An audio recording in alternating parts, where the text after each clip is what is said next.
Kalau diartikan yang lebih dalam lagi, mubasyarah itu menjadikan pasangan kita itu manusia yang seutuhnya.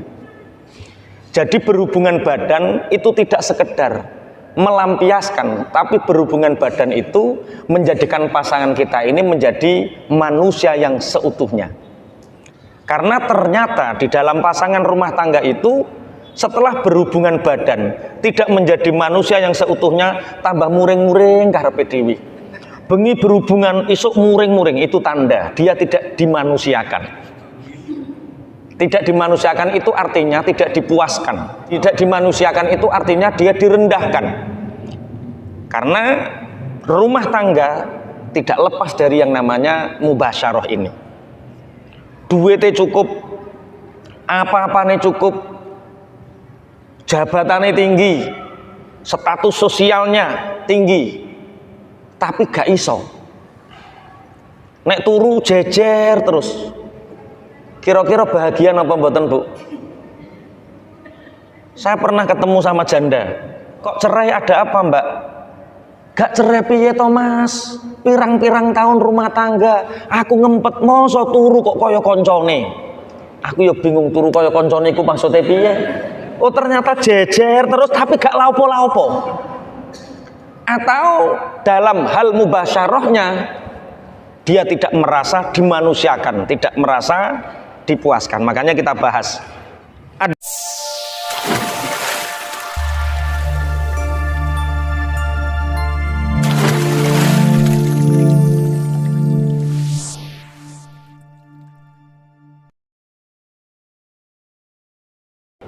Bismillahirrahmanirrahim. Al-Fatihah ila hadratin Nabil Mustafa Rasulullah Muhammad sallallahu alaihi wasallam wa ala alihi wa ashabihi wa azwajihi wa dzurriyyatihi wa ali baitihi wa tahajjamil khulafa'ir rasyidin wa rahjamil awliya wa syuhada as-salihin thumma al-hadr jamil musannifin wal mu'allifin musannif hadzal kitab Sayyid Muhammad bin Alawi al-Malik al-Hasani thumma al-hadr jami' asatidina wa masyayikhina wal hadr jami' abaina wa ummahatina syai'ulillahi lahumul fatihah. A'udzu billahi minasyaitonir rajim. Bismillahirrahmanirrahim. Alhamdulillahi rabbil alamin arrahmanir rahim maliki yaumiddin. Iyyaka na'budu wa iyyaka nasta'in ihdinas siratal mustaqim. Siratal ladzina an'amta 'alaihim ghairil maghdubi 'alaihim waladdallin. Meneruskan kajian kitab Adabul Islam fi Nizamil Usrah. Adabul Mubasyarah. Ini sebagaimana pengumuman kemarin, kajian ini untuk orang dewasa ya, 18 ke atas. Soalnya ini kajian samawa, kajian rumah tangga. Kebetulan pagi ini kita bahas tentang etika, norma-norma berhubungan badan. Bisa disemak halaman 21, Adabul Mubasyarah, norma-norma berhubungan badan. Saya peringatkan ini bukan cara ya, ini norma, etika, adab. Kalau cara-cara berhubungan badan bisa konsultasi sama Cak Eko, sama Pak Eko. Kalau norma-norma kita bisa bahas. Bismillahirrahmanirrahim. Qala al-mu'allif rahimahullah ta'ala. Wa adabul islami yutlaqu 'alal jima'i al-mubasyarah. Adab sopan santun dalam Islam itu membahasakan jima dengan kata-kata mubasyarah. Jadi kata-kata jima itu kata yang dianggap agak kotor. Para ulama dalam adabul Islam kita menyebut jima itu tidak jima tapi mubasyarah. Kalau bahasa Indonesia apa? Berhubungan badan, apalagi bersetubuh, apalagi bersenggama, terus wah banyak. Tapi kita ambil bahasa yang paling santun, kita ambil bahasa yang paling sopan.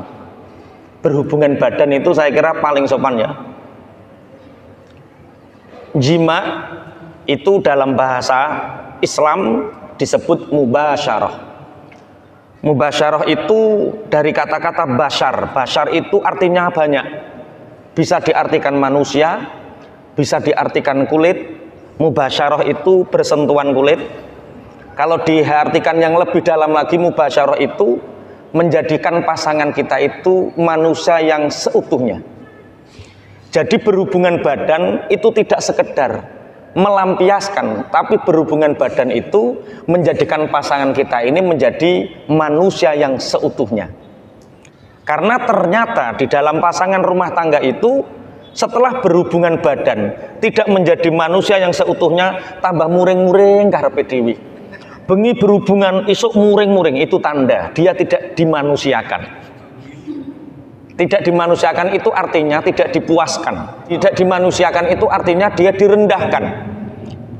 Karena rumah tangga tidak lepas dari yang namanya mubasyarah ini. Duitnya cukup, apa-apanya cukup, jabatannya tinggi, status sosialnya tinggi, tapi gak iso. Nek turu jejer terus. Kira-kira bahagia apa mboten, Bu? Saya pernah ketemu sama janda. Kok cerai ada apa, Mbak? Gak cerai piye to, Mas? Pirang-pirang tahun rumah tangga, aku ngempet moso turu kok kaya koncone. Aku ya bingung turu kaya koncone iku maksudnya piye? Oh, ternyata jejer terus tapi gak laupo-laupo. Atau dalam hal mubasyarahnya dia tidak merasa dimanusiakan, tidak merasa dipuaskan. Makanya kita bahas. Ada satu ayat dalam Al-Qur'an, wala tubasyiruhunna wa antum aakifuna fil masajid tilka hududullah wa may yata'adda hududallahi fa ulaika humuz zalimun. Wala tubasyiruhunna wa antum aakifuna fil masajid. Di dalam Al-Qur'an Allah menyebut juga tidak jima. Allah menyebut di dalam Al-Qur'an juga mubasyarah, wala tubasyiruhunna. Kalian jangan saling mubasyarah, kalau arti makna pleknya bersentuhan kulit, tapi mubasyarah di sini lebih luas, yaitu hubungan badan. Kalian jangan sekali-kali berhubungan badan di dalam masjid, padahal kalian dalam keadaan iktikaf. Makanya dalam ayat yang lain, nisaukum harsul lakum. Istri-istri kalian itu adalah ladang bagi kalian. Faktu hartakum anna syi'tum. Maka datangilah ladang kalian semau kalian. Tapi bahasanya anna syi'tum, tidak kaifa syi'tum. Para mufasir membahas kenapa tidak pakai kaifa tapi anna, karena anna itu ada hudud, ada batasan. Ngambung bojo ya ngambung bojo, tapi aja ning ngarep omah. Itu manasi tonggo namanya. Tonggone rondo kok sampai duwe bojo bendino diambung ning ngarepe omah. Itu namanya tidak anna syi'tum tapi kaifa syi'tum. Pamitan-pamitan karo bojo yo ning jero kamar terus dicium, ketika di luar ya biasa seperti tidak ada apa-apa. Jangan romantis di depan umum, jangan romantis di depan publik. Itu anna syi'tum. Ketemu bojo, Pak, tunggu di kafe Pak ya, di kafe. Kemudian istrinya datang, cium, cipika-cipiki di depan umum. Nah itu tidak anna syi'tum, itu kaifa syi'tum. Jadi ada hudud, ada batasan-batasan. Dulu saya sering di depan santri hanya cium tangan. Saya dicium tangan sama istri karena semua santri juga nyium tangan saya. Cuma ketika ada teman saya yang cerai gara-gara kiainya nyium tangan, saya nggak jadi. Sekarang cium tangannya di kamar. Karena ternyata ada santri yang membayangkan nanti kalau saya jadi kiai, istri saya pasti seperti bunyai. Ternyata sampai rumah istrinya nggak seperti bunyainya. Istrinya kon nyium tangan megah deh, Pak. Akhirnya cerai gara-gara nggak nyium tangan. Akhirnya setelah itu wes nggak taanu. Wa adabul Islam yutlaqu 'alal jima'i al mubasyarah. Jadi di dalam adab Islam jima itu bahasanya mubasyarah. Wal Islamu yahtammu birrohati al jinsiyah. Islam itu sangat memperhatikan, menganggap penting kebutuhan biologis. Wa irwaul gharizah, dan sangat memperhatikan kepuasan libido, syahwat, libido. Jadi, tapi yo fil halali top'an, otomatis di dalam halal, bukan di dalam keharaman. Berarti suami yang halal, istri yang halal. Islam itu sangat menganggap penting kebutuhan biologis, karena sebagian dari jasad manusia ini adalah hayawan. Al insanu hayawanun natik. Manusia itu hewan yang bisa berpikir. Artinya di dalam tubuh kita ini ada sisi-sisi kebinatangan, sisi-sisi kenakalan. Dan kebinatangan kenakalan ini kalau tidak dilampiaskan secara biologis, kebutuhan biologis ini tidak dilampiaskan, maka dia tidak akan bisa rohah, tidak bisa enjoy, tidak bisa relax, tidak bisa bahagia. Makanya kok bojone sampean serengen, hati-hati.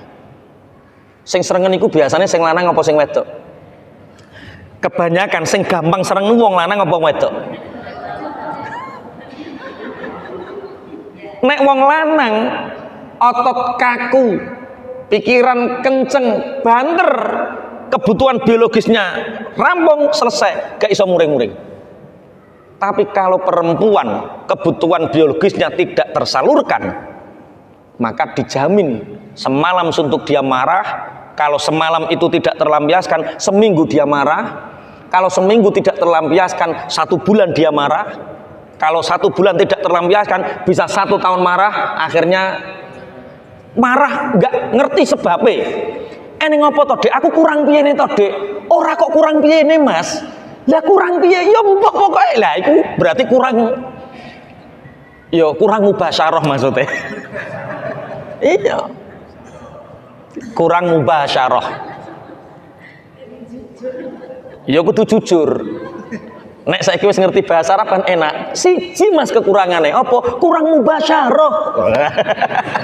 Kan wong liya kan gak paham. Paham nggih maksudnya nggih? Jadi kebutuhan biologis itu harus tersalurkan. Kebutuhan kepuasan libido harus tersalurkan. Kalau tidak tersalurkan, maka yang terjadi perceraian. Yang terjadi sering marah, yang terjadi kurang perhatian. Jadi kalau ingin istri sangat perhatian kepada kita, maka rohatul jinsiyahnya harus terpenuhi, kebutuhan biologisnya harus terpenuhi, irwaul gharizahnya harus terpuaskan. Wong wedok nek bengi sampan jak mubasyarah dan rohatul jinsiyahnya terpenuhi, isuk iku ora pengin pedhot, kelet terus Pak. Wis ngajak gandengan terus. Ngono wong wedok iku. Lho, nek wong lanang kan mudah, wong lanang iku gampang. Makanya walakinnahu ja'ala lidzalika adaban latifatan. Tetapi Islam menjadikan mubasyarah ini tidak sekedar seperti Kama Sutra yang dibayangkan. Tapi ada adaban latifatan. Di sini ada etika. Ada norma-norma yang indah yang harus dipenuhi saat melakukan mubasyarah. Wa nasaiha tsamaniyah. Dan ada nasihat-nasihat yang sangat berharga. Wahia nomor 1 zikrusmullah. Yang pertama adalah zikrusmullahi, menyebut asma Allah. Yaqulu Nabiyul Islam sallallahu alaihi wasallam, lau anna ahadakum idza arada ayyatiya ahlahu qala bismillah Allahumma jannibna syaiton wa jannibish syaitona ma razaqtana fa innahu iyuqaddar bainahuma waladun fi dzalika lam yadurruhu syaitonu abadan. Akhrajahu al-khamsah. Hadis ini diriwayatkan oleh Imam Khamsah. Imam Khamsah itu Imam Ahmad, Imam Abu Dawud, Imam Tirmidzi, Imam Nasai dan Ibnu Majah. 5 ulama hadis rawahul khamsah. Rasulullah dawuh ngeten, kalau di antara salah satu kalian itu menginginkan untuk mubasyarah kepada istrinya, jima kepada istrinya, maka dia mengucap bismillah Allahumma jannibna syaiton wa jannibish syaitona ma razaqtana. Hafal semua nggih? Tes Mas Nur. Iku wis gowa gawe sih. Ora hafal piye? Bismillah. Lah kok bismillah tok kok? Allahumma jannibna syaiton wa jannibis syaitana ma razaqtana. Ya Allah, jauhkan kami dari setan, jauhkan dari setan semua anak-anak yang kami lahirkan. Kemudian siapa yang melakukan itu, maka sesungguhnya seandainya malam itu mubasyarah terjadi anak, maka anaknya itu setan tidak berpengaruh untuknya selamanya. Ternyata membuat anak solih dan solihah itu dimulai dari cara pertama kita membuat, artinya berikhtiar untuk mempunyai anak, yaitu ketika kita mau berhubungan dengan istri, baca bismillah, Allahumma jannibna syaitan wa jannibis syaitana ma razaqtana. Pertanyaannya, libido atau gharizah atau rohah al-jinsiyah itu terbentuk dari haroroh, efek panas tubuh. Jadi wong iku nek libidone terbakar, syahwate muntab. Lah biasane wayah syahwat muntab iki lali maca bismillah. Langsung ae. Bojone sampean ya ngono Bu, ya langsung ae ngono. Padahal kalau dalam kitab-kitab yang lain yang lebih panjang daripada kitab ini kan menerangkan secara simple. Kalau di dalam kitab-kitab yang lain sunnahnya ketika hasrat sudah mulai muncul, kan ketara hasrat muncul niku ora wis ngerti. Renyeng-renyeng mbah piye rasane bingung ngono modele. Wong lanang nek wis krasa mesti bingungi, wong wedok nek wis krasa ya bingungi padha. Ketika hasrat ini sudah timbul, maka matur sama pasangan. Mas utawa Dek, piye Mas? Aku kok kaya pingin Dek. Wudu dulu. Nek ape pingin wudu dulu. Lah, setelah wudu apa yang kita lakukan? Salat. Nek sempat salat. Loh, lah wong kepingin kok tambah salat? Iya, kok rasito. Iki wis kacau musuh wong ngene iki, Pak. Gawe anak iku padha karo gawe bahan bangunan. Semakin lama pondasinya, semakin kuat bahannya, maka akan semakin kokoh. Begitu juga ibaratnya syahwat iku banyu mili. Wudu itu embonge. Ketika diembong, dia semakin besar. Syahwat itu tidak bisa dihilangkan seketika. Dia harus terlampiaskan. Nek banyu mili wudu diembong. Salat. Setelah salat baca Quran 100 ayat. Wes ulang-ulangane kok angel yo. Ngene kok ngajak ngaji samawa lho. Ndulang ngene wis abote ngene. Uteke lho sok apaan? Kalau tidak 100 ayat ya minimal lah subhanallah alhamdulillah, subhanallah alhamdulillah, subhanallah alhamdulillah, la ilaha illallah akbar, subhanallah alhamdulillah. Ping 100 untuk apa? Embonge ben gede. Nah embonge kuat gede, banyu kira tambah gede. Ketika dibatek, jelas apa yang terjadi? Berol, Pak. Begitu juga mubasyarah. Makanya Islam mengajarkan baca bismillah. Allahumma jannibna syaitan wa jannibis syaitana ma razaqtana. Terus lagi nomor 2 as-satru. Nah itu ada mafhum mukhalafahnya. Ketika seorang mukmin mubasyarah dengan pasangan kemudian tidak membaca bismillah, tidak dimulai dengan zikir, maka anaknya itu sebenarnya anak mustarok yang disekutukan antara anak dia dengan setan, perkara setan melok numpai. Apa nih aliranmu aliran Kama Sutra? Aku dikandani Pak Eko, nek tata cara mungkin yang kitab apa? Kitab Kama Sutra ngono jere. Kitab Kama Sutra itu kitab apa Pak Eko? Itu kitab sesat Pak ya. Ya wes, nek aliranmu nganggo kitab Kama Sutra, ora kitab Adabul Islam, ya wes anakmu iku ya persis setan kelakuane. Angil kan, kandhanane angil. Pun yang pertama adabnya adalah dengan kita berzikir atau menyebut asma Allah. Wis apal kabeh to dongane? Wis diapalke teng ngriku mumpun enten dongane.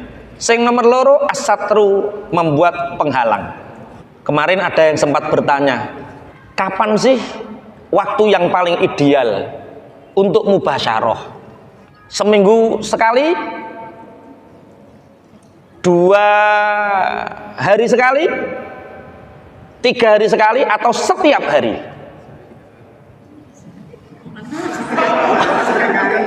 Apa Mas Nur? Sehari 3 kali. Enggak apa-apa kalau tahu ilmunya. Jadi ar-rajulu al-qawiyyu, laki-laki yang kuat pikirannya. Kemudian laki-laki yang kuat tazkiyahnya. Tazkiyah itu basirah, kekuatan hatinya, cahaya hatinya. Motor atau dinggo maksiat sing didelokmu ayat Quran karo kitab-kitab. Basirah hatinya selalu banyak berzikir kepada Allah. Itu otomatis kekuatan zahirnya juga berlipat ganda. Nabi Sulaiman sehari pernah 90 kali. Wis ora sambayang piye polae. Bayang piye polae. Rasulullah dalam satu hadis diriwayatkan pernah menggilir istrinya semalam, semua istrinya satu malam, 9 semalam. Ulama kiai biasa 1 hari 3 kali 2 kali biasa. Semakin basirohnya kuat, semakin dia terjaga dari maksiat, mata terjaga, kaki terjaga, maka dia punya kekuatan zahir dan kekuatan batin yang kuat juga. Lah nek bojomu seminggu pisan wis lempok, itu berarti dia nggak punya basirah. Loh, saya pernah diceritani sama Habib Ja'far Malang.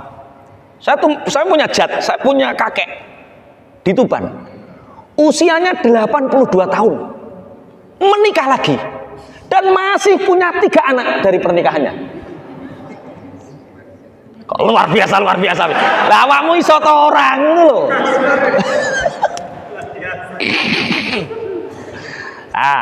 Berarti masing-masing orang itu tidak bisa disamakan.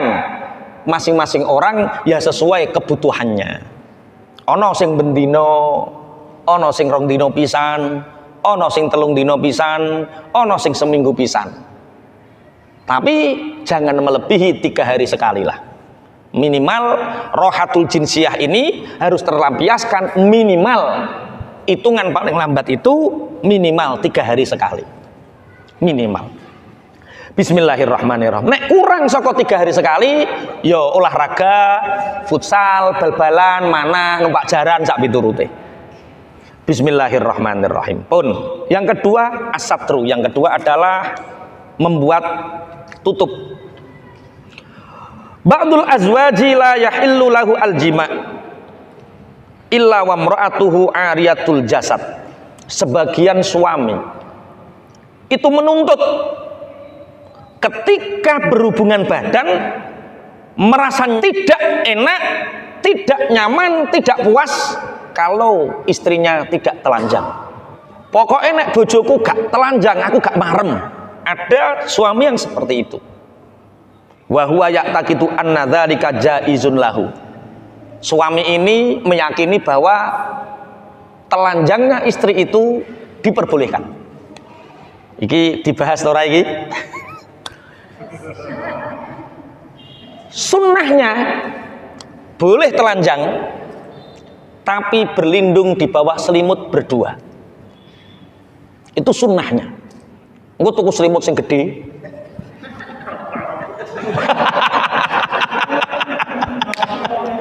Alah, wes ulangane angel ulangane. Ya Allah. Nah, itu sunnahnya gimana? Di bawah selimut telanjang boleh, tapi bareng-bareng di bawah selimut. Artinya satru ini tertutup. Nanti kita bahas pelan-pelan. Wa naqulu lahu dzalika shahihun, memang benar kata Said Muhammad. Saya tidak menyalahkan pendapat laki-laki yang mengatakan itu diperbolehkan. Memang diperbolehkan. Walakinna nuhibbu an nahbasa fi udunihi bi annal mar'ata la tastarihu lil 'uri fi hadhil hal. Tapi bagi laki-laki harus tahu bahwa wanita itu dititipi Allah sama sifat malu. Bahkan sepanjang hidup dia sama suaminya pun dia masih terbungkus rasa malu. Bahkan sebenarnya wanita atau istri secara fitrah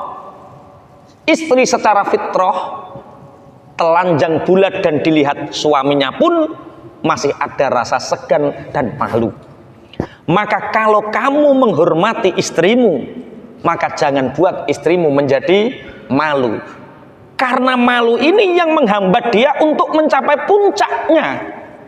Malu ini yang menghalangi dia untuk mencapai puasnya kebutuhan biologis atau terpuaskannya libidonya. Tidak sampai puncak. Karena apa? Karena dia masih memendam rasa malu. Berarti kudu kelambenan. Ya ora penak to kelambenan. Wong jenenge mubasyarah, kulit bertemu kulit, kok kelambenan? Salah mana? Engko bar ngaji ki terus mulai aja udo Dik, wis pokoke pakai baju saja. Sunnahnya seperti itu. Ya ora ngono maksude. Mubasyarah itu kulit bertemu kulit. Lah nek kelambenan ya ora kulit bertemu kulit, no, baju bertemu baju, gak melosok kabeh kok. Nah, yaqulun Nabi sallallahu alaihi wasallam, idza ata ahadukum ahlahu falyastatira wala yatajarrada tajarrudal ayraini ay alhimaraini. Ketika salah satu di antara kalian mendatangi pasangannya, suami mendatangi istri atau istri mendatangi suami, maka falyastatira, buatlah tutup penghalang. Jangan kalian telanjang seperti telanjangnya dua himar. Wis tak terang sunai dhisik ya. Sing pertama dekmu sunai apa? Kok lali toh? Menyebut nama Allah. Terus yang nomor loro, yo maksudnya menyebut nama Allah itu ya wudu barang, ya sholat mau barang, ya ora mbok iling-iling sing kuwi modele. Terus membuat penghalang. Sunnahnya kita boleh telanjang, tapi kita menutup dari semua anak-anak kita, menutup dari semua orang, sehingga yang terlihat hanya kita berdua. Itu pun masih kita pakai selimut. Telanjang monggo, tapi di bawah selimut. Karena membuat tutup ini penting. Apalagi di budaya kita yang anak tidurnya sama istri, anak yang tidurnya sama ayah. Ngono, bapak lagi nyekel tangane buane, plek mimi. Lah yang lagi nyekel tangane buane, mimi. Waduh. Ndang turokno to Dik, ndang turokno to Dik. Wong bojone disrengeni kon nurokno. Makanya harus ada tempat yang steril.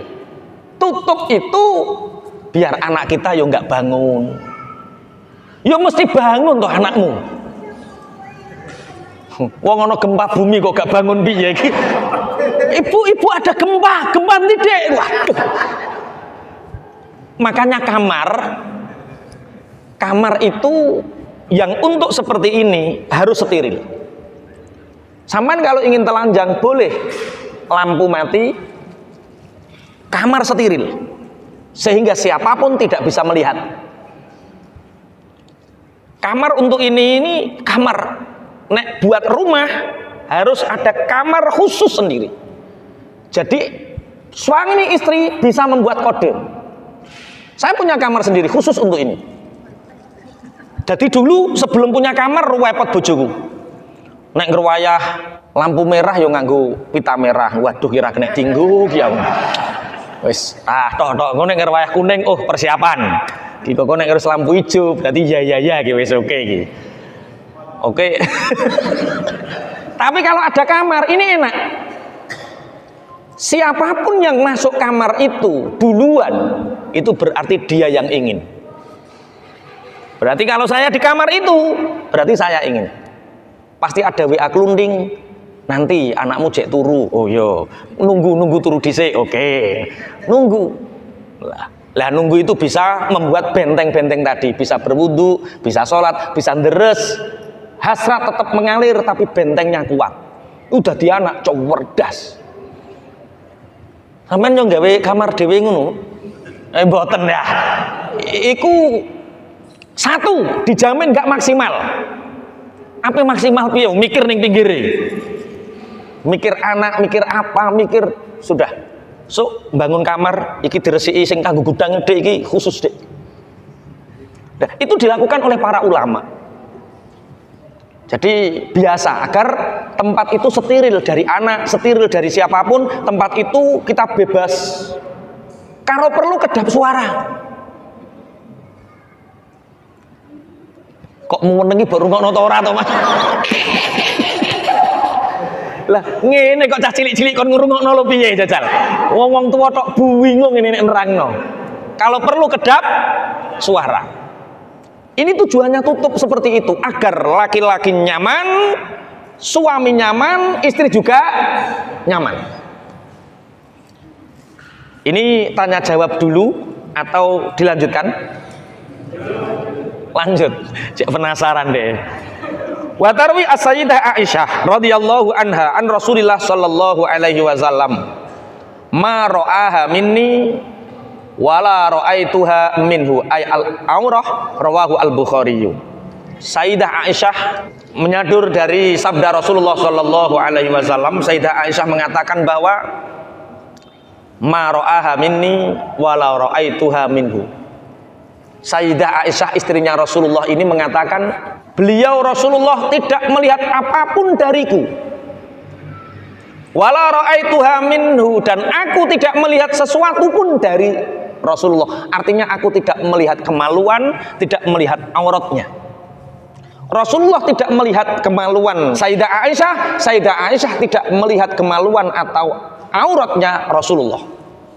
Makanya buat kamar sendiri, ketika pasangan masuk lampu bisa dimatikan atau bisa remeng-remeng. Agar apa? Agar kita tidak melihat sesuatu yang dilarang, seperti melihat kemaluan atau melihat aurat. Itu bagi suami istri halal. Tapi ternyata setelah sering melihat aurat, satu, membuat akal seseorang mudah pelupa. Dua, hasrat seseorang mudah kendu. Orang yang melihat video porno atau orang yang melihat aurat di sembarangan tempat, aurat wanita sampan delok, sampan sawang, satu, akal kekuatan hafalannya berkurang. Kemudian hasrat libidonya, gharizahnya berkurang.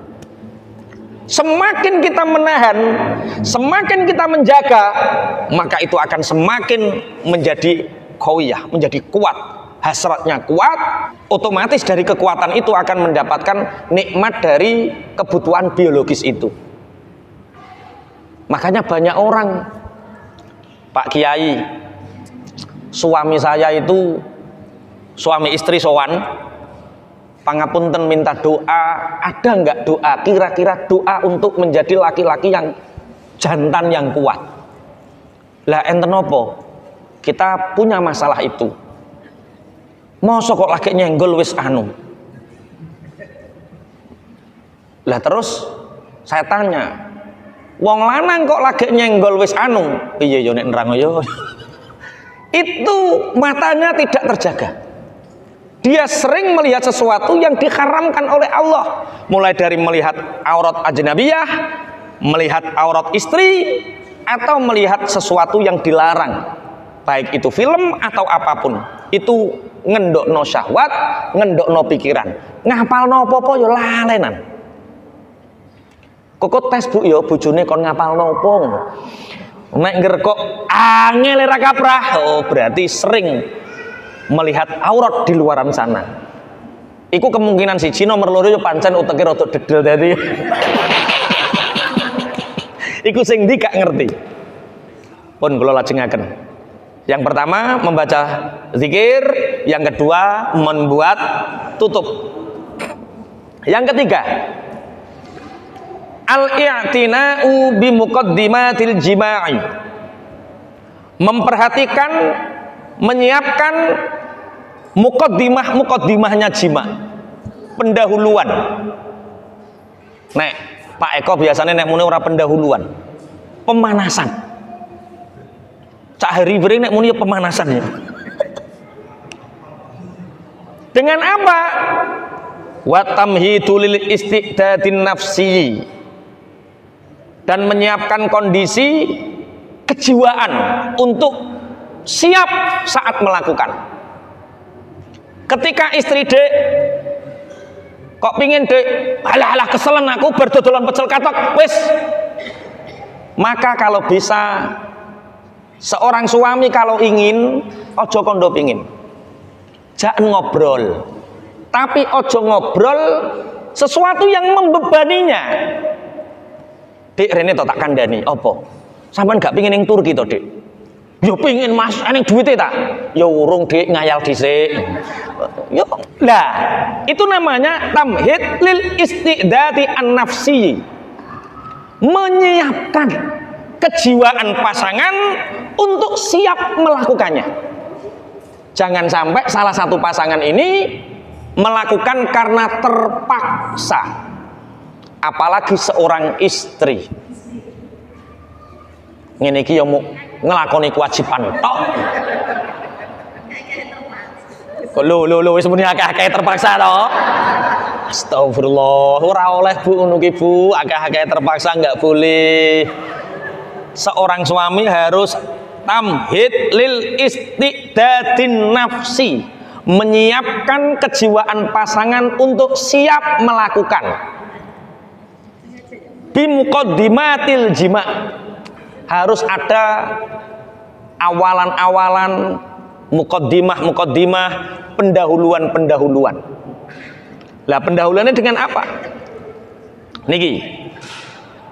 Wa tahyiatil jawi bima yunasibu al maqam, dan menciptakan sesuatu situasi yang layak untuk melakukan. Piye carane menciptakan situasi yang layak? Mungkin kamar bisa dihias dengan lilin,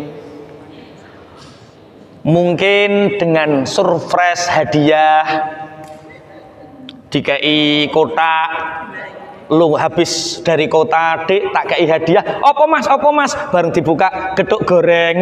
Mas ya gedok goreng itu, lah itu namanya apa? Menciptakan satu kondisi yang pasangan menyambut keinginan untuk melampiaskan hasrat itu. Wa qad jaa fil hadis salatun minal ajzi. Di dalam hadis diterangkan ada 3 laki-laki yang lemah. Siapa itu? Ayyal qauman yuhibbu ma'rifatuhu fayufarikuhu qabla ayya'lama asmahu wa nasabahu. Laki-laki yang lemah, yang nelongso adalah laki-laki yang bertemu dengan orang yang dia sangat ingin mengenalnya, tapi belum sempat kenal, dia sudah melewatkannya. Jadi wong pingin nikah karo wong wedok ora hasil, bertepuk sebelah tangan, iku wong lanang sing lemah. Sing nomor loro, wasani ayyukrimahu ahadun fayurudda alaihi karomatahu. Laki-laki yang pengecut, yang lemah adalah laki-laki yang seseorang ingin memuliakannya, tapi dia menolak kemuliaan itu. Dia mungkin terkenal Gus, anak kiai, dimuliakan, tapi dia merusak kemuliaannya itu dengan perilaku yang buruk. Nah itu berarti dia menolak untuk dimuliakan. Laki-laki seperti itu pengecut.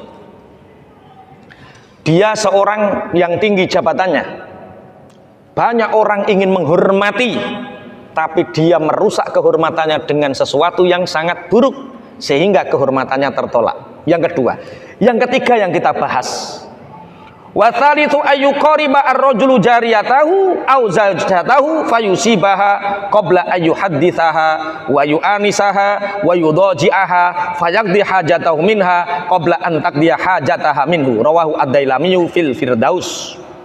Yang ketiga, laki-laki yang lemah, laki-laki yang pengecut adalah laki-laki yang mendekati istrinya atau jariyahnya, kemudian dia mengeluarkan maninya sebelum istrinya diajak bicara, sebelum dibuat tentram hatinya, sebelum dibuat nyaman dengan kelembutan keintimannya, tahu-tahu dia sudah keluar mani sebelum istrinya merasakan mengeluarkan hajatnya.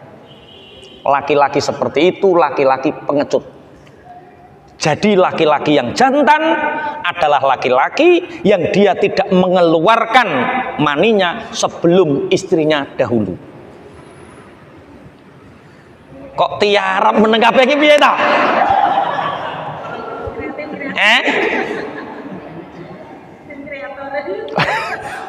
Tengriki Kanjeng Nabi yang pertama qabla ayu haditsaha.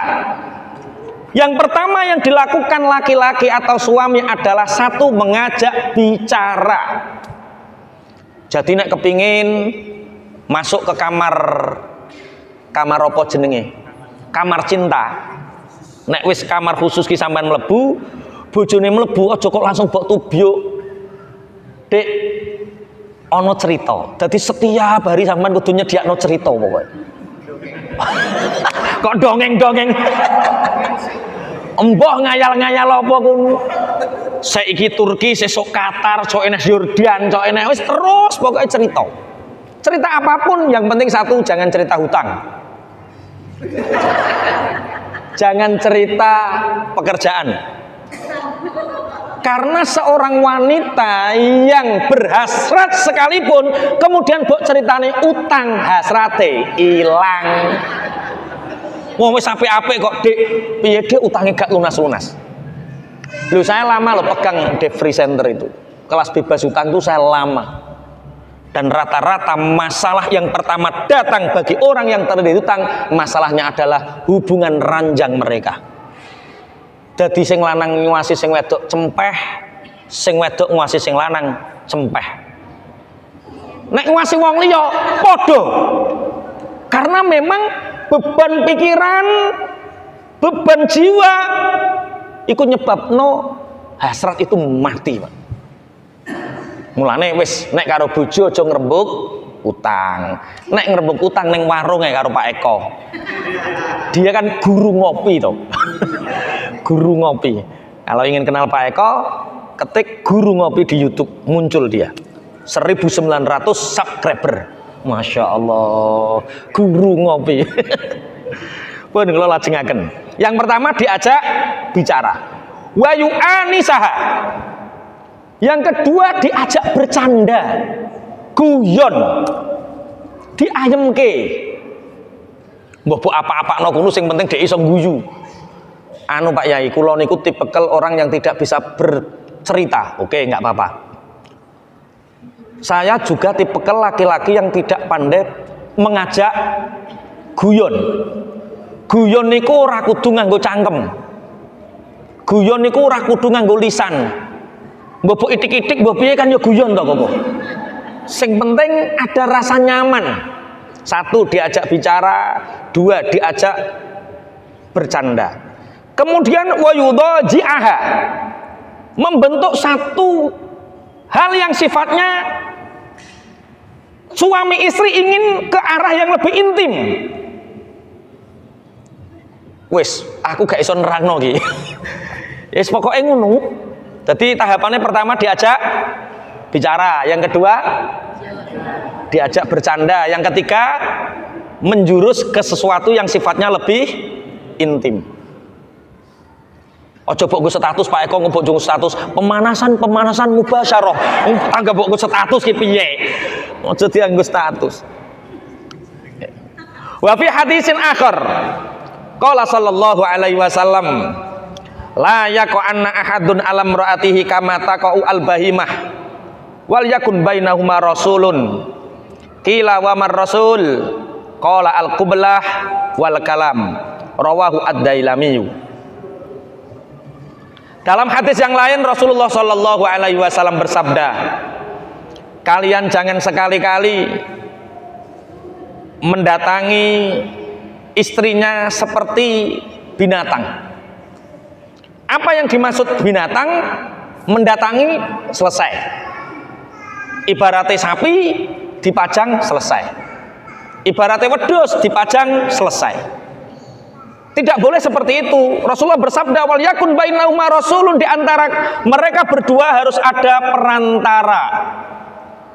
Sahabat bertanya, wa mar rasul, ya Rasulullah, perantaranya apa ya Rasulullah? Rasulullah menjawab, al-qublah, yaitu ciuman. Maknal qublah, qublah itu apa? Ciuman. Ciuman itu sampean bayangkan, jangan ciuman ya.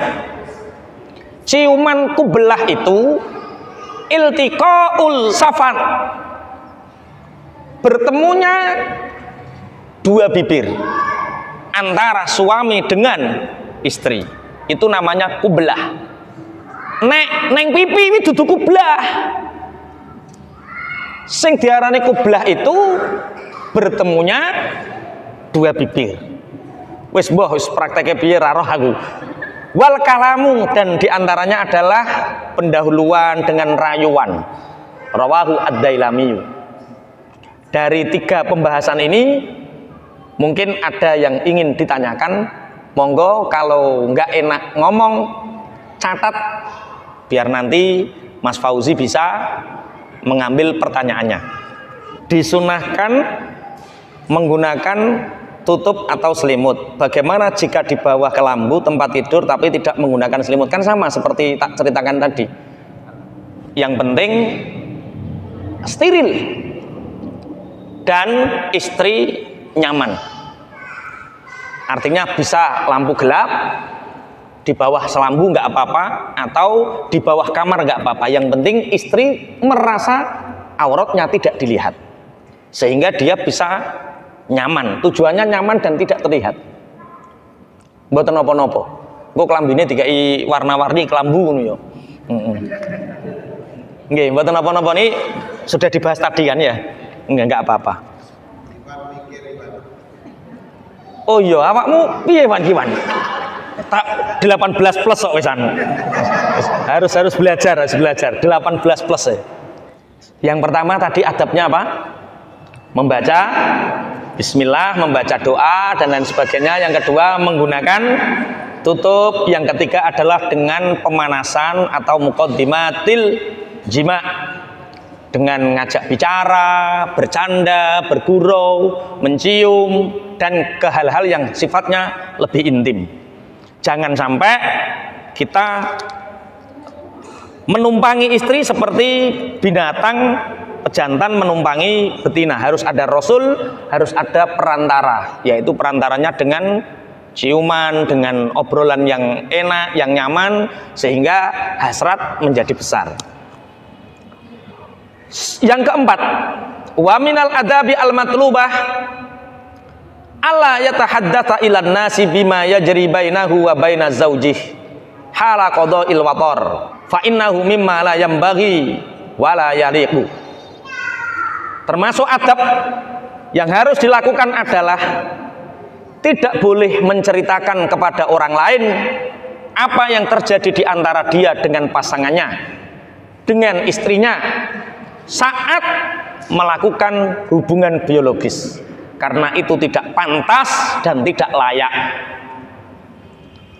Suami tidak boleh menceritakan, wah aku dek bengi ngene, pol bojoku ku keren ngene, nggak boleh. Walaupun cerita itu membuat dia bangga dengan istrinya, itu tidak boleh. Atau istri menceritakan cara-cara berhubungan dengan suami di depan orang banyak, itu tidak boleh. Kemarin saya dibisiki istri, bi pergaulan sekarang ngeri. Loh ngeri piye lah nih? Sesama rumah tangga, ibu rumah tangga, ternyata biasa menceritakan kejadian ranjangnya dengan teman-temannya. Wah ngeri. Kok iso loh? Iya. Wong cerita gaya ngene gaya ngono, tiru yo ngono barang. Waduh. Astagfirullah. Dan itu layam bagi walayalik, itu tidak pantas dan tidak patut. Simpan rapat-rapat yang terjadi antara kita dengan pasangan kita. Simpan rapat-rapat. Wa inna hifdzal asrari wajibun, sesungguhnya menjaga rahasia itu hukumnya wajib. Wala siyama mithla hadza sirri alladzi yata'allaqu biharamil mar'i wa irdihi, apalagi sesuatu yang sifatnya rahasia yang terjadi di antara istri kita dan harga diri kita. Ini tidak boleh kita ceritakan kepada orang lain. Wa huma aqdamsul muqaddisati ladaih, ini adalah yang paling sakral ba'da mukumatil iman, setelah keimanan yang paling sakral, yang paling harus dijaga adalah rahasia hubungan ranjang kita dengan pasangan. Inna tasahula fi siyanati hadza sirri, sesungguhnya meremehkan menjaga rahasia ini burhanun ala dhafil akli, bukti terhadap lemahnya akal. Jadi kalau ada laki-laki yang menceritakan hubungan ranjangnya dengan teman-temannya, itu bukti orang itu akalnya seprapat ora sempurna. Kok ono wong wedok menceritakan kejadian ranjangnya dengan teman-temannya, itu wanita stres, dia tidak sempurna akalnya. Makanya nek kita ingin sempurna akalnya, jangan pernah menceritakan hal yang terjadi hubungan ranjang kita dengan pasangan kita. Apa Mas Fauzi? Ada lagi? Ini enggak rahasia ya. Istri sedang haid, tapi hari ketiga keempat tidak keluar darah. Apa boleh melakukan mubasyarah? Ternyata hari keenam keluar darah.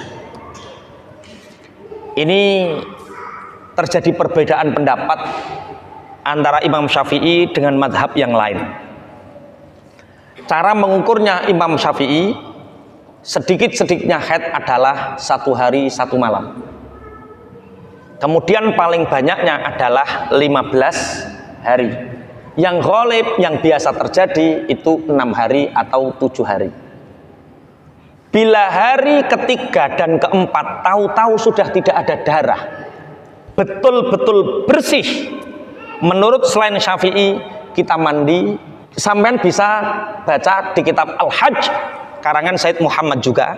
Beliau menyadur dalam madhab yang lain, ketika seorang istri melakukan haji, seorang wanita melakukan haji, dan saat itu sudah tidak ada darah, maka secepatnya dia boleh mandi, menyelesaikan rukunnya haji, wajibnya haji, dan setelah itu tiba-tiba keluar darah, maka hajinya dianggap sah.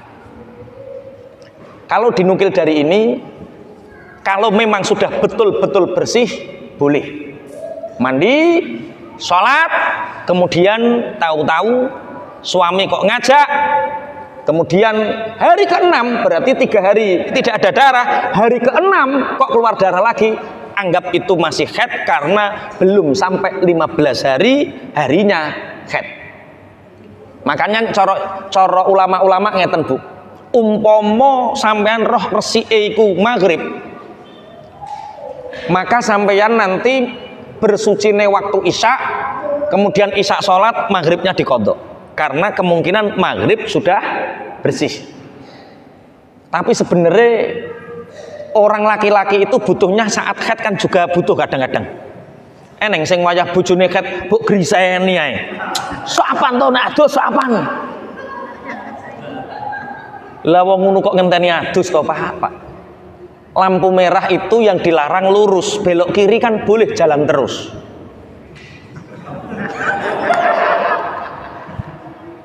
Mas Nur paham toh maksudnya?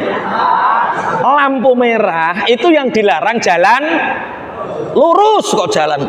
Kalau jalan lurus kan dilarang, tapi belok kiri jalan terus. Ora oleh nek diterobos ya ora oleh. Nek belok kiri lo oleh. Belok kiri itu artinya seorang suami boleh melakukan inzal, seorang suami boleh melakukan inzal, tapi harus dengan perantara istri. Dengan apapun milik istri. Yang penting jangan farji karena istrinya sedang haid. Paham nggih maksudnya nggih? Wes. Kita lanjutkan tambah. Reno-reno edan.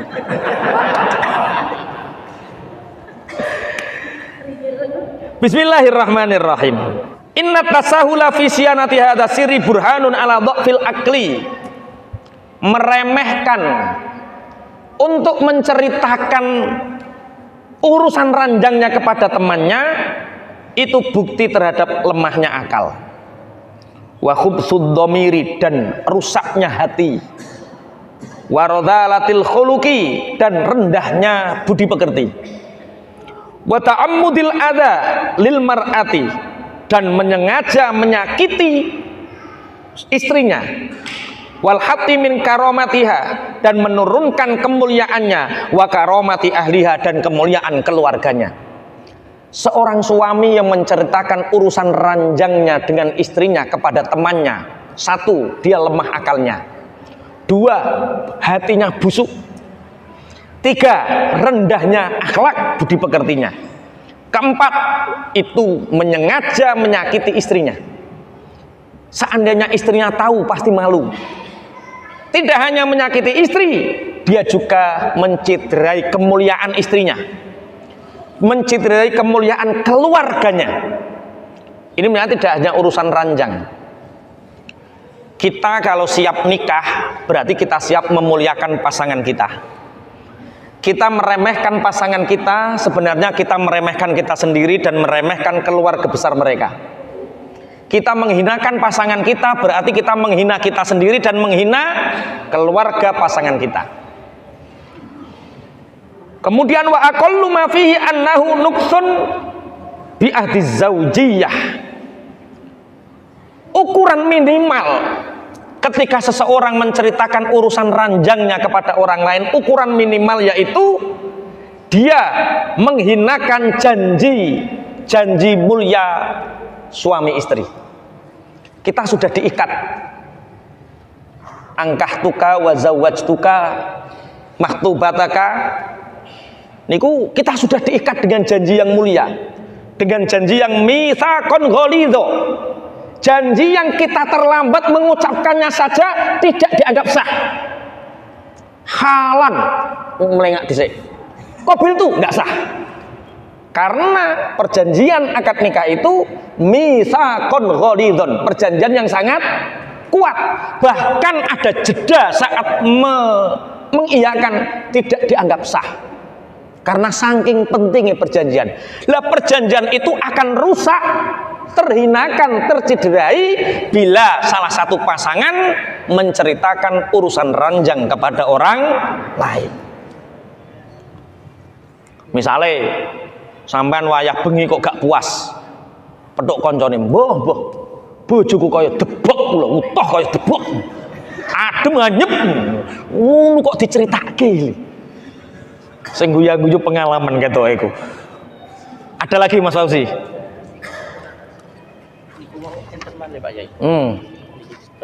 Oh, di belakangnya ada.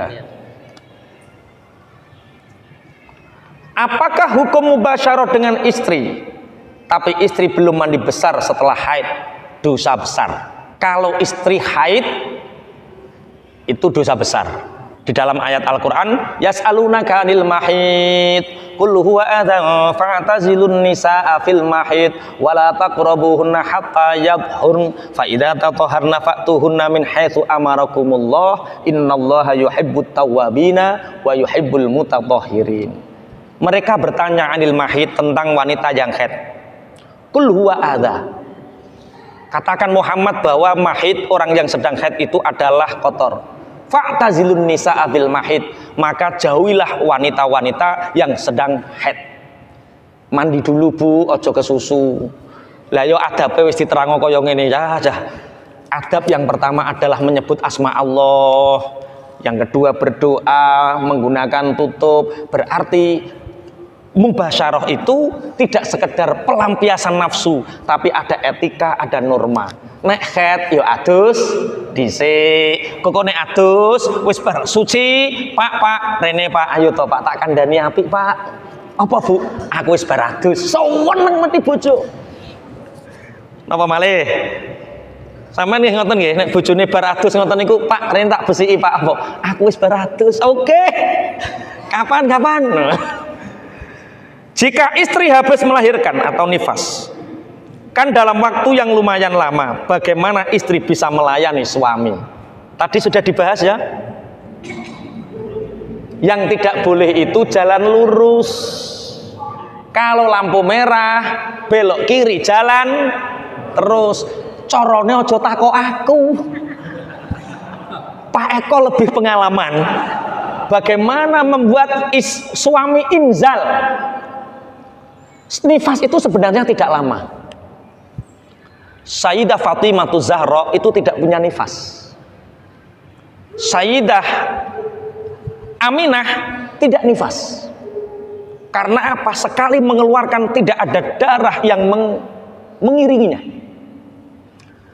Ketika Sayyidah Fatimah melahirkan, tidak ada darah yang mengiringinya. Bersih. Banyak wanita-wanita mulia tidak punya nifas. Makanya nifas niku wa aqalluhu lahzatun.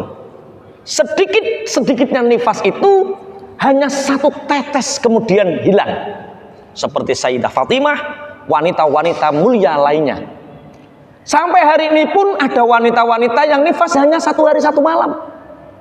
Tidak luka sama sekali kemaluannya. Ya memang ini wanita pilihan. Nek bojomu wis dek urung. Lagi 30 dina piring kok. So apa to dek wis to. Lah iku berarti wanita kita wanita biasa yang memang pahalanya lewat jalur rekoso itu. Banyak wanita yang mulia yang memang dia tidak punya nifas. Jadi nifas itu ada yang lahdoh, ada yang seminggu, ada yang 2 minggu, ada yang 3 minggu, ada yang 1 bulan, ada yang 2 bulan, sampai ada batasan 60 hari. Nifas itu tidak harus 60 hari, tidak harus 40 hari, Ibu. Nifas itu pokoknya nek darahnya sudah bersih, sudah sangat bersih, oh berarti kita sudah suci, saatnya mandi nifas, baru melayani suami. Bagaimana saat istri nifas? Bagaimana cara melayani suami? Ya buat suami bisa inzal. Inzal itu mentumani, Bu. Buat suami bisa inzal. Lah piye cara inzal? Aku ora ngerti. Takok bojone sampean dhewe. Piye Pak carane, Pak? Bagaimana Ustadz jika istri menjalankan puasa sunnah Senin Kamis siang hari, suami minta mubasyarah, kita melanjutkan puasanya atau melayani suami? Wajib melayani suami. Seandainya puasa dosa. Astagfirullah, tenan iki kok astagfirullah piye? Tapi sing lanang ya mbok ya pengertian. Mosok Senin piring kok ya njaluk wae. Tapi ya enggak apa-apa, karena memang hasrat itu munculnya kadang tiba-tiba. Ibu, pahalanya berlipat-lipat lebih besar melayani suami daripada puasa. Saya tidak meremehkan puasa Senin Kemis. Perbandingannya sama-sama berpahala, tapi melayani suami pahalanya lebih berlipat-lipat. Jadi wis dibatalno wae posone.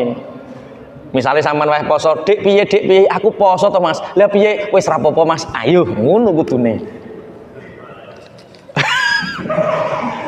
Piye. Oke, dilanjutkan. Wis wong lanang.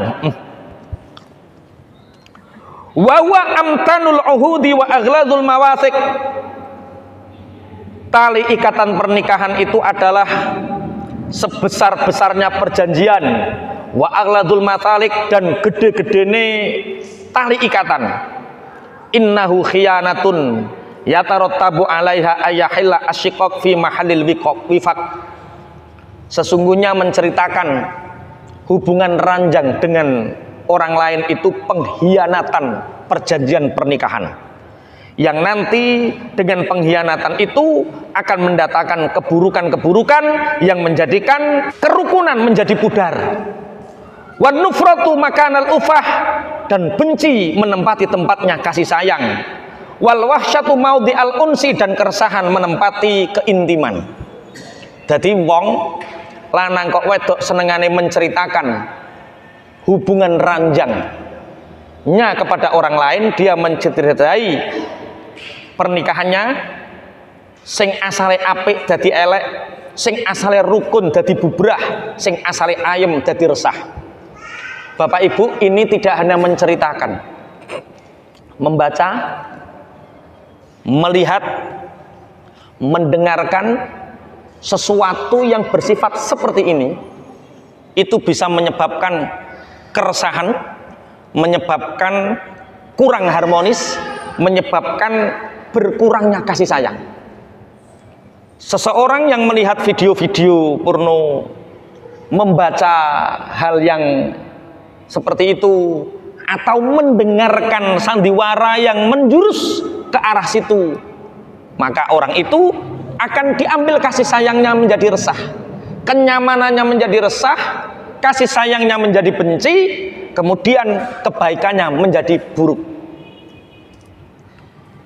Tapi kan saya pernah tanya psikolog, Pak Ustadz, kalau muqaddimah melihat bersama itu bisa membangkitkan gairah. Iya, itu daf'atan wahidah saat itu.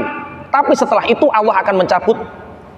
Kebahagiaan menjadi resah, kerukunan menjadi benci, kemudian kekuatan menjadi lemah. Makanya termasuk cara cepat untuk impoten iku ndelok barang-barang sing ngono kuwi. Iku cepet sampean.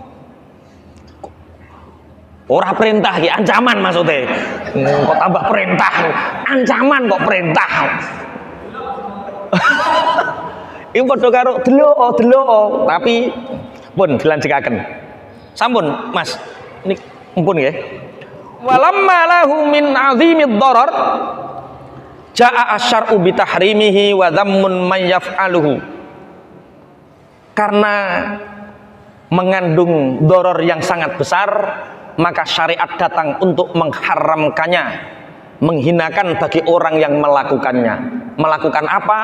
Menceritakan hal-hal yang sifatnya intim di atas ranjang.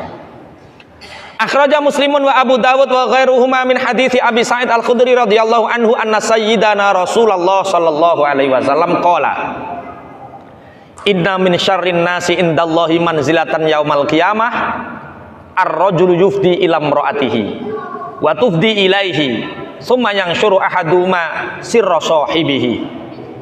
Sesungguhnya salah satu manusia yang buruk di sisi Allah derajatnya besok di hari kiamat adalah laki-laki yang bercinta, yang mencumbui istrinya, kemudian istrinya mencumbui dirinya, kemudian pagi harinya orang itu menyebarluaskan rahasia pasangannya.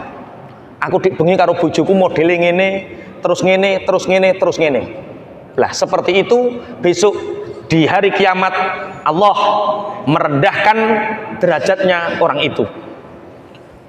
Hadis yang terakhir warawa al-Imamu Ahmad an Asma binti Yazid radhiyallahu anha annaha kanat inda Rasulillah sallallahu alaihi wasallam warijalu wan nisa'u qudun indahu faqala la alla rajulan yaqulu ma fa'ala bi ahlihi wa la alam ra'ata tukhbiru bima fa'alat ma'a zawjiha. Asma bin Yazid bercerita, kita ini sedang ngaji sama Rasulullah. Ngaji sama Rasulullah. Kita mengitari Rasulullah. Di situ ada wanita, di situ ada laki-laki. Duduk di sebelah Rasulullah, ada laki-laki, ada wanita. Tiba-tiba Rasulullah bertanya seperti ini, la'alla rajulan yaqulu ma fa'ala bi ahlihi wa la'alam ra'atan tukhbiru bima fa'alat ma zawjiha. Apakah ada laki-laki yang suka menceritakan hubungan ranjangnya dengan istrinya, atau adakah perempuan yang suka menceritakan hubungan ranjangnya dengan suaminya? Fa'aramma al-qaum ay sakatu, semua orang terdiam. Fakultu, Asma bin Yazid mengatakan, wallahi ya Rasulullah, benar ada ya Rasulullah. Innahum la yaf'aluna, mereka laki-laki itu melakukannya. Dia menceritakan hubungan biologis, hubungan ranjang, dan bercerita tentang hal-hal itu. Innahum la yaf'aluna wa innahunna la yaf'alna, dan wanita-wanita mereka juga melakukannya ya Rasulullah. Qala fala taf'alu, Rasulullah menjawab, kalian jangan melakukannya. Fa innama mathalu dzalika mathalu syaitonin laqiya syaitonatan fa ghasyaha wan nasu yang dzuruna. Sungguh laki-laki yang menceritakan hubungan ranjangnya dengan perempuannya atau perempuan melakukannya dengan suaminya, diceritakan sungguh itu seperti setan yang bertemu dengan syaitonah. Faghasyiha wan nasu yang zuruna, mereka menggaulinya, manusia melihatnya. Artinya mengumbar hubungan ranjang dengan orang lain itu bukan perbuatan orang mukmin, tapi itu perbuatan setan. Ada lagi?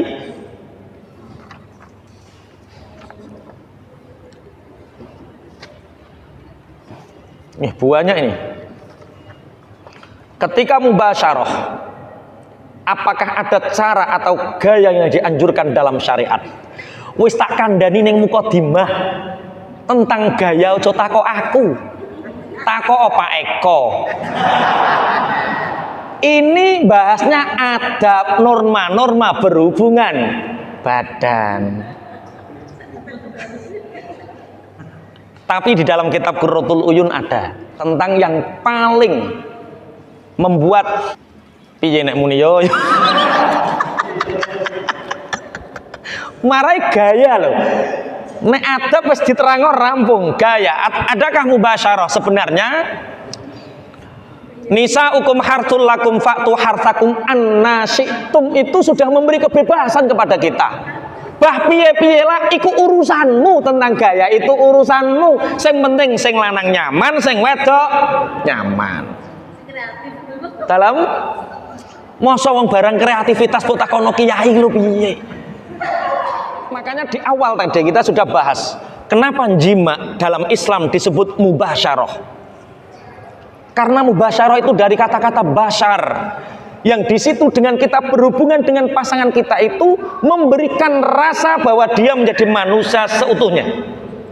Kemudian laki-laki juga merasa dia laki-laki seutuhnya, manusia seutuhnya. Di sini harus ada adab, ada etika. Tentang gaya itu bebas.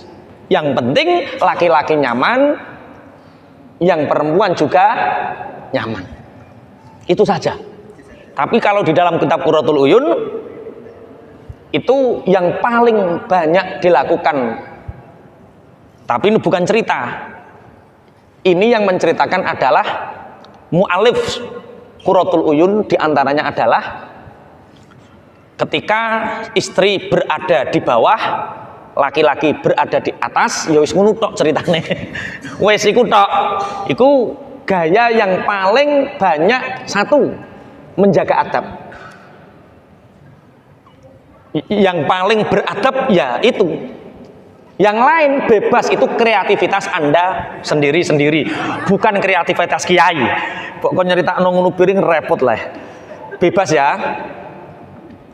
Bagaimana cara sholat wanita dan kewajibannya terhadap suami jika terus-menerus keluar darah walau hanya sedikit ketika diperiksakan ternyata karena efek KB, sehingga istri sulit membedakan antara haid dan istihadah.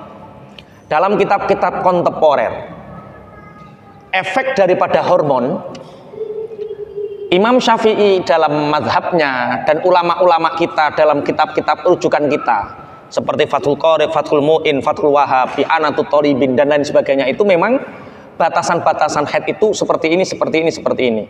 Tapi efek perusak hormon, di antara perusak hormon adalah KB. Maka haid itu ya ketika keluar darah, itulah yang dinamakan ayyamul haid. Kita tidak bisa mengidentifikasi haid ketika kita menggunakan sesuatu yang sifatnya merusak hormon. Karena ternyata efek KB ku pancen apa neh KB suntik. Iku ternyata keluar darah terus. Ono sing terus menerus keluar darah, ono sing ora ono keluar darah sama sekali. Bagaimana cara menentukannya? Ya wis anggapan pokoknya yang riwayah metu darah iku dianggap apa? Haid. Ketika bersih, bersesuci lagi. Karena kalau ingin membedakan mumayyizah tentang haid, yo cari KB yang paling aman. Istri saya KB, tapi saya nggak mau ngantar. Sebagai bentuk bahwa sebenarnya saya tidak ridho. Tapi KB itu menurut ulama tetap diperbolehkan kalau tujuannya tidak membunuh tapi tujuannya untuk menjaga jarak kelahiran. Karena ada ayat yang digunakan dalam penghalalan KB itu, wal yakhshal ladzina law taraku min khalfihim dzurriyyatan dhi'afan khafu 'alaihim falyattaqullaha wal yaqulu qaulan sadida. Jangan sampai kalian mempunyai generasi-generasi yang lemah. Termasuk generasi yang lemah itu ketika kita tidak bisa mengukur jarak kelahiran. Niku caranya Bu, bagaimana cara sholat wanita dan kewajibannya terhadap suami jika terus-menerus keluar darah. Kalau terus-menerus keluar darah, segera periksakan. Tapi kalau melebihi 15 hari keluar darah, itu sudah bisa dipastikan itu istihadah. Kalau dalam keadaan kotor seperti ini, istri boleh memuaskan suami dengan cara inzal, dengan cara belok kiri jalan terus. Iki adabul mubasyarah sudah selesai. Masih ada lagi.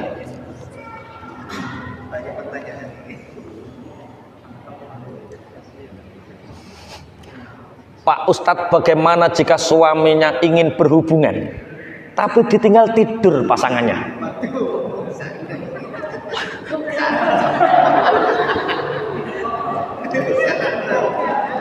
Iki gak ngaji kayak tawang.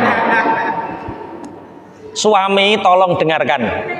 Sampean kalau ingin ngajak istri itu jangan langsung, "Dek, ayo ojo ngono to. Dek, saya punya hadiah. Iki lo, opo, mbah opo." Jangan ngobrol terus sampai anis dia, sampai dia nyaman, sampai sesuatu yang dia tidak sadari terjadi. Lah wong wedok moro, "Ayo to. Mah, ayo." Tapi kalau memang ada wanita yang hadis ini sebenarnya tidak boleh didengar laki-laki. Hadis ini yang mendengar harus perempuan. Kalau ada seorang suami menginginkan hajatnya kepada istrinya dan istrinya menolak, maka Allah, malaikat, langit, bumi dan manusia semuanya melaknati dia sampai suaminya ridho. Ini yang baca harus istri, jangan laki-laki. Laki-laki itu bacanya ar-rijalu qawwamuna 'alan nisa. Ya bener to wong bojomu pingin ditinggal turu, wong bojomu rapokke nafkah kok. Nafkah cukupi buat nyaman dia 24 jam free, seneng deh Pak. Kok ana wong wedok sing lanang pingin sing wedok turu, iku tanda satu nafkahnya kurang. Iya kurang sajen. Jadi tolonglah suami istri itu jangan saling menyalahkan. Kok ngene, Dik, rungokno Dik. Dilaknat Allah. Malaikat, langit, bumi, manusia melaknati kamu karena kamu bangkang sama suami. Lah yo gak bangkang piye wong sak ulan nafkahe mok 1 juta lho, jajalan piye. Bojo mbok kon mergawe ngalor ngidul, katok yo keselen to. Nek bojo kesel, nek bengi turu. Wes fair ya wisan ya. Berarti sing salah sing lanang ta sing wedok? Padha salahe. Iki laknate diilangi apa ini? Dilaknat Allah, dilaknat malaikat, manusia, langit, bumi semuanya melaknat sampai suaminya ridho. Iku wong wedok ya kudu krungu kok. Ora krungu terusan. Lah sing lanang ya kudu nyukupi kebutuhane sehingga wong wedok iku rela menyerahkan dirinya sepenuhnya. Wong wis diulang dik mang lho, jak ngomong dhisik, dirayu-rayu dhisik, jak ngayal-ngayal dhisik, ngono lho carane. Bainal abai wal abna, hubungan antara bapak dengan anak. Al adabu allati takhussu alaqatil abai bil abna. Norma-norma di mana norma ini dikhususkan yang berhubungan bapak dengan anaknya. Min adabil Islam fi hadzal majal. Ini termasuk adab-adab Islami dalam masalah ini, yaitu husnus tiyaris mil waladi, memilih nama yang terbaik untuk anak. Setelah kita berhubungan mubasyarah dengan istri, maka akan terjadi anak. Bila sudah burung masuk ke dalam sangkarnya, maka akan bertelur dan menghasilkan anak. Keluarga itu termasuk yang diharapkan adalah tangisan sang jabang bayi. Sekaya apapun orang, setinggi pun pangkat seseorang, kalau di dalam rumahnya belum ada tangisan bayi, itu seakan belum sempurna. Seakan belum sempurna. Kita siapkan setelah istri kita hamil, kemudian lahir seorang anak, yang pertama adalah memilih nama yang terbaik. Bitasmiyatihi bismin hasanin syarifin, dengan menggunakan nama yang bagus, yang mulia. Wa talaqi bihi laqaban jamilan, dan memanggilnya dengan panggilan yang bagus. Fasyarafusmi li sahibihi wa husnul laqabi rif'atun lil muqallibi bihi. Karena mulianya nama bagi temannya dan bagusnya panggilan itu bisa mengangkat derajatnya lil muqallabi bihi, bagi orang yang dijulukinya. Jadi kalau pilih nama, Rasulullah pernah ditanya, nama yang terbaik itu apa ya Rasulullah? Nama yang terbaik adalah Abdurrahman, ada Abdurrahim, itu nama yang terbaik. Sehingga zaman Rasulullah itu ada 38 sahabat yang bernama Abdurrahman. Saiki yo isin nama kok Abdurrahman yo apa ngono modele. Ora kaya jengki. Saya punya temen bapak namanya Muhammad Yasin, anaknya namanya Muhammad Yusuf, yang cucunya dikasih nama Muhammad Lionel Messi. Aku bingung, apa Muhammad Lionel Messi? Tak takoki bapak, kok Muhammad Lionel Messi? Anu Pak Yai, Safan beratnya. Iku sapa? Kuwi lho, bal-balan Argentina kuwi lho. Walah, tiwas tak maknani Lionel ki singa, Messi ki opo aku ngono. Pilihlah nama-nama yang ketika dipanggil, nama itu menjadi nama yang indah. Jangan hanya bahasa Arab, tapi cari namanya yang indah ketika dipanggil. Nama Pak D saya, nama kakak saya itu semua pemberian Sayyid, makanya namanya indah-indah. Palik saya namanya Ja'far, bagus. Kakak saya namanya Salim. Yang kedua namanya Muhammad Thayyib. Saya Muhammad Toha Abrori. Lah, ketika mbah saya itu melahirkan, Sayyidnya nggak datang. Akhirnya Pak Lik saya itu dinamai Lafi Khusrin. Perkara apa? Wal asri innal insana lafi khusrin. Nah, akhirnya dijenakno Lafi Khusrin. Dadak bareng saiki gedhe lah, artine rugi jebule. Saya punya temen ketika sowan, saya yang nganter sowan ke Mbah Yai ketika mondok, namanya Rabbul Alamin.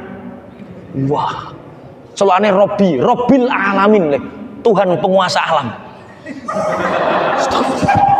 Yo Arab, tapi yo ya Allah. Ada beberapa nama yang diharamkan. Nanti kita bahas. Ada beberapa nama yang diharamkan. Termasuk nama-nama setan itu diharamkan. Nama malaikat ada yang mengatakan jaiz, ada yang mengatakan makruh. Nama-nama nabi bagus. Atau 25 nabi yang menggunakan bahasa daerahnya itu 21, yang 4 itu menggunakan bahasa Arab. Lutun, Hudun, Muhammadun, itu bahasa Arab. Yang lain dengan bahasa daerahnya. Ibrahim itu bahasa Ibrani. Adam bahasa setempat. Makanya kalau kita Jawa, ya bahasa Jawa. Itu 21 nabi memilih bahasa daerahnya. Lah Indonesia hari ini nama itu campur aduk, Pak. Sing sekolah SD negeri namanya yo Veronica, Xenia Mitsubishi. Wah, dewe. Ketika Ayla keluar, anaknya dijelakno Ayla. Orang ngerti Ayla itu tempat terdamparnya Bani Israel. Dewe. Anak saya semua Jawa. Walaupun ada Muhammad, karena memang disunahkan kita meniru Nabi Muhammad, yaitu menggunakan nama Muhammad atau Ahmad. Bahkan teng kitab Nasuhil Bat enten teng beberapa kitab wong nek jenenge Muhammad iku malaikat Zabaniyah iku bingung nek ape nyiksa. Ape disiksa kok jenenge Muhammad. Tapi aku yakin menjamin itu dhaif lah. Tapi nggo pengarem-ngarem memang nama yang terbaik itu Muhammad. Muhammad siapa, Ahmad siapa, pun memilih nama yang terbaik.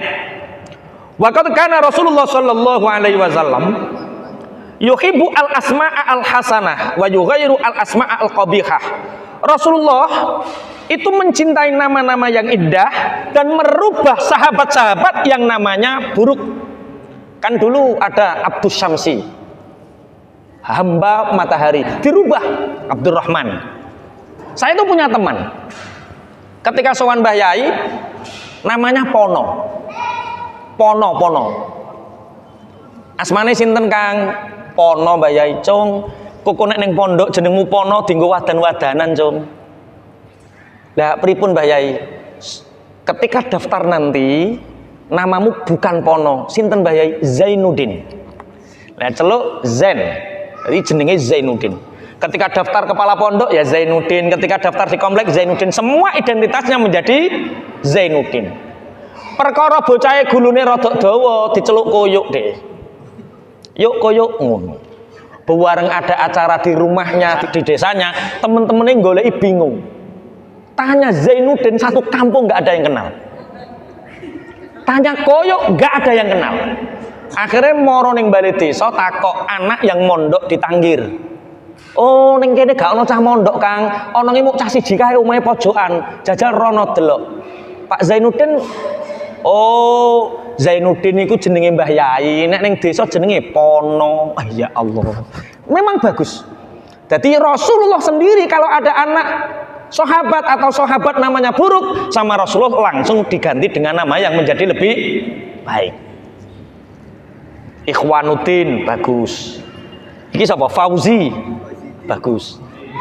Kalau Indonesia itu sekarang mudah ditelisik. Solihin, Muhammad Yusuf, Miftahul Huda, itu mesti nang MI ngene wong NU muni Solihin, Yusuf, Miftahul Huda, Nur Salim ngene iki MI NU. Nah, Al-Fatih Abu sapa SDIT iki jelas SDIT iki. Kok nek Veronica Senia iki SD negeri. Jadi dewe-dewe. Indonesia ini kulturnya menjadi sangat mudah dititeni. Iki Muhammad Nur Ahmad Maznur. Apa artinya itu ya? Mas Nur Suzuki. Pun dilajengaken. Jadi boleh merubah nama. Dulu orang haji itu minta nama Syekh. Saya punya teman namanya Pak Haji Rembun. Ketika haji sama saya Rembun, minta Syekh sana. Syekh minta nama saya diganti. Lah minta siapa? Minta diganti Muhammad Rembun Furoda. Akhirnya perkara haji ini Furoda diganti Muhammad Rembun Furoda. Tapi sana nggak mau merubah seperti itu. Pasti namanya ya nama-nama yang sangat identik dengan izzatul Islam. Mulane biyen ana wong jenenge Gambi mulai kaji Solikin. Ana wong jenenge namane Jawa mulai kaji Mustafa. Jadi boleh. Satu saat haji, dua saat ijab kabul pernikahan. Jadi misal nama kita dirubah saat pernikahan itu diperbolehkan. Rasulullah merubah nama sahabat-sahabat yang asalnya nama buruk menjadi nama yang indah. Wa asyraful asma'i ma kana muwafiqan li asma'il anbiya. Nama-nama yang mulia itu adalah nama yang sesuai dengan nama para nabi. Muhammad Toha, nama nabi. Nabi itu punya 200 sekian nama. Al-Mustafa, Al-Mujtaba, Al-Murtadha, Khatibul Umam, Al-Syafi, Al-Musyaf. Wah, banyak. Ada 200 itu, pilih nama nabi kita. Atau nama nabi yang masyhur. Seperti Adam, seperti Yusuf, seperti Yunus. Nama yang mulia adalah nama para nabi. Wa ahabbul asma'i ilallahi azza wa jalla Abdullah wa Abdurrahman. Nama yang paling dicintai Allah adalah nama Abdullah dan Abdurrahman. Sekarang nama Abdullah mulai punah ya. Wa akbahul asma'i makana muwafiqan li asma'il kafirina musbihanil alqabil musyrikin.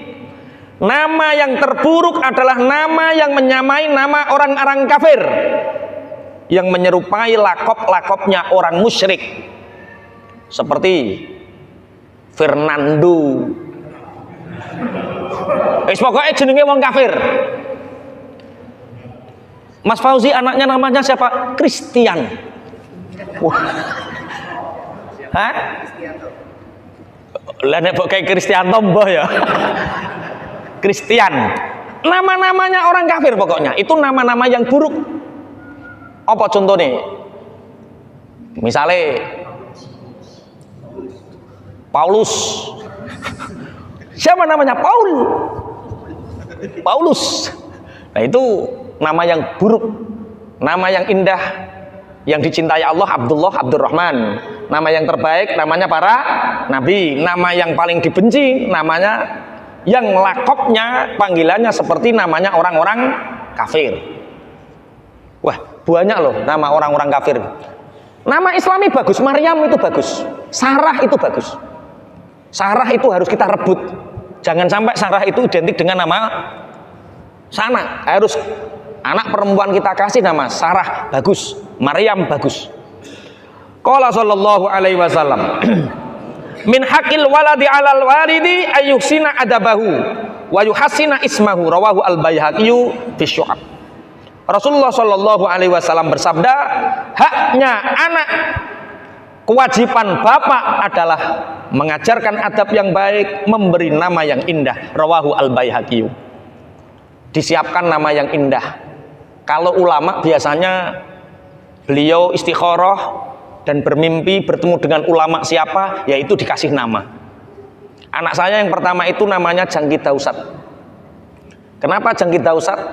Karena 2 hari sebelum istri saya melahirkan, saya selalu bermimpi untuk mengkhatamkan sirah manaqib Syekh Abdul Qadir Jailani. Lah, Syekh Abdul Qadir Jailani itu punya kakek yang namanya Jangki Dausat. Saya namakan Sentot karena sering bermimpi dengan Pangeran Diponegoro. Yang Pangeran Diponegoro itu punya telik sandi namanya Sentot, yang Sentot itu artinya melejit. Tapi gurine ya tetap ono Muhammad. Jadi memberi nama yang baik. Wala nadri limadza yatrukul muslimuna asma al-islami al-mubarakah. Aku tidak tahu kenapa sekarang orang-orang Islam itu meninggalkan nama-nama yang penuh berkah. Nama Abdullah, nama Abdurrahman, nama para nabi, itu nama-nama yang penuh berkah. Aku tidak tahu kenapa mereka, orang-orang muslim, meninggalkannya. Wa yusammuna auladahum bi asma'il mubhamatin mughlaqatin, dan mereka memberi nama anak-anak mereka dengan nama yang samar, yang tidak bisa dipahami. Namanya siapa? Veronica, artinya apa? Enggak tahu. Namanya siapa? Namanya eksistensi Facebook. Mau tambah eksistensi Facebook barang. Nah, mereka kenapa orang-orang Islam sekarang tidak bangga menggunakan nama-nama yang penuh berkah? Mereka lebih bangga menggunakan nama yang tidak ada artinya. Kalau kita menggunakan nama yang tidak artinya, lebih baik menggunakan nama daerah yang di situ ada artinya, seperti Eko bagus, Elok bagus, Diah Ayu bagus. Itu menunjukkan ciri khas kita. Kalau kita tidak menggunakan nama Islam yang penuh mubarakah, jangan menggunakan nama-nama yang tidak ada artinya. Limadza la yusamma al-muslimuna auladahum bi Muhammad? Kenapa orang-orang Islam tidak menggunakan nama untuk anaknya nama Muhammad wa Ahmad wa Ibrahim? Walimada la yusammuna banatahum bi Fatimah wa Zainab? Kenapa anak-anak perempuan mereka tidak dinamakan nama-nama yang mulia seperti Zainab, seperti Fatimah? Alasat hadhihi asma'u radhiha lahumul Islam? Bukankah ini adalah nama yang agama Islam sangat meridhoinya? Jadi nama itu adalah identitas. Kalau kita Islam, kita harus bangga dengan identitas Islam. Namakan anak-anak gadis kita Fatimah, namakan anak-anak gadis kita Zainab, Saroh, dan lain sebagainya. Alam yakhtarha Rasulullah sallallahu alaihi wasallam li abnaihi al-kiram. Bukankah itu adalah nama-nama yang Rasulullah menggunakan nama-namanya untuk anak-anaknya yang mulia. Ayuqallidunal ajanib fi kulli syai'in hatta fi tasmiyati auladim. Apakah mereka itu mengikuti budaya-budaya orang lain sampai dalam hal penamaan anaknya pun mereka tidak meniru Rasulullah? Awalam yasma'u qaula Rasulillah sallallahu alaihi wasallam. Apakah mereka tidak mendengar dawuhnya Rasulullah, man tasyabbaha biqaumin fahuwa minhum. Siapa yang menyerupai kaum, dia bagian darinya. Rawahu Abu Dawud an Ibnu Umar radhiyallahu anhuma. Ternyata dalam nama pun kita diajarkan seperti ini. Mas Fauzi, namanya anaknya jenenge siapa? Salman. Alhamdulillah, ada nama sahabat. Bagus. Mas Nur, anakmu buk jenakno sapa?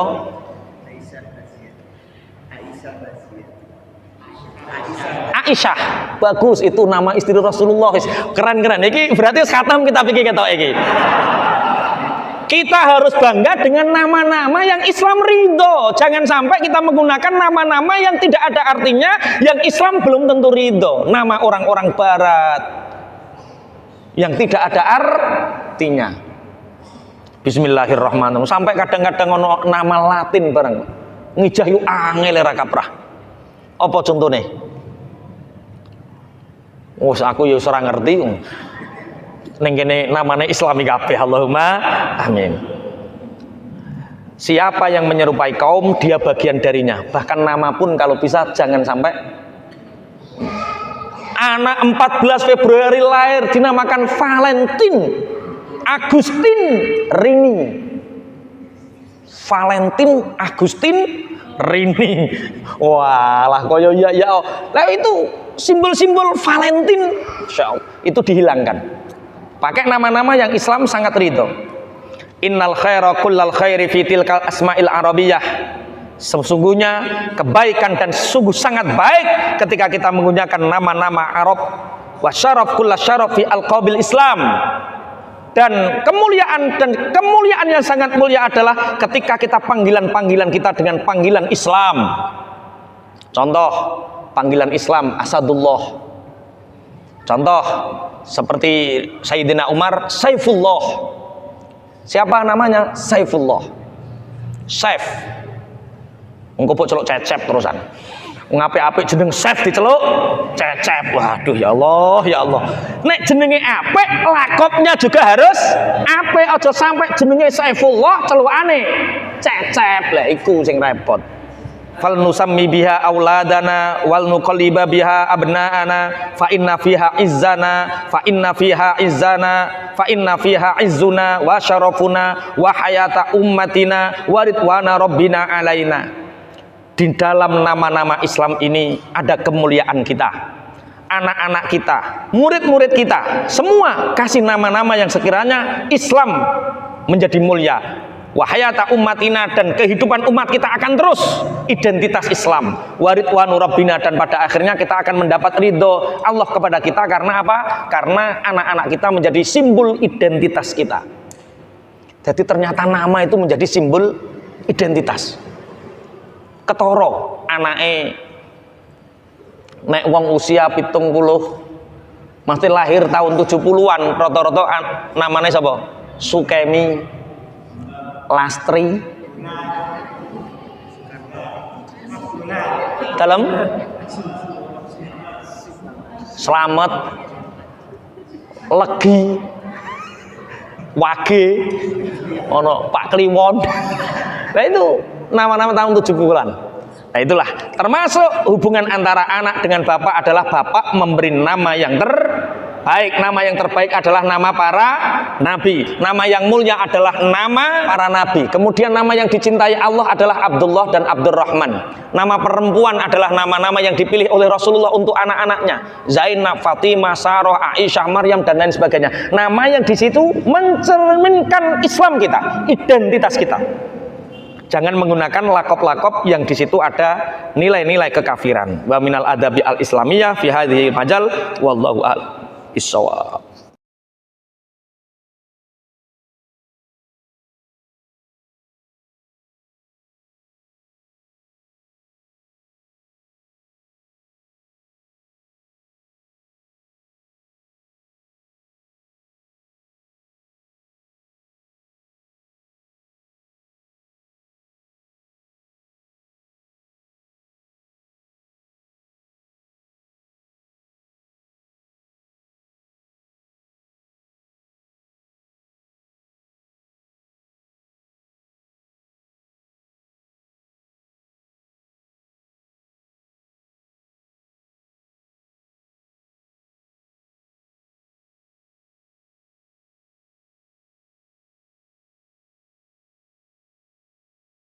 Mudah-mudahan apa yang telah disampaikan tadi bisa menambah keimanan kita dan ketakwaan kita kepada Allah Subhanahu wa taala. Assalamualaikum warahmatullahi wabarakatuh.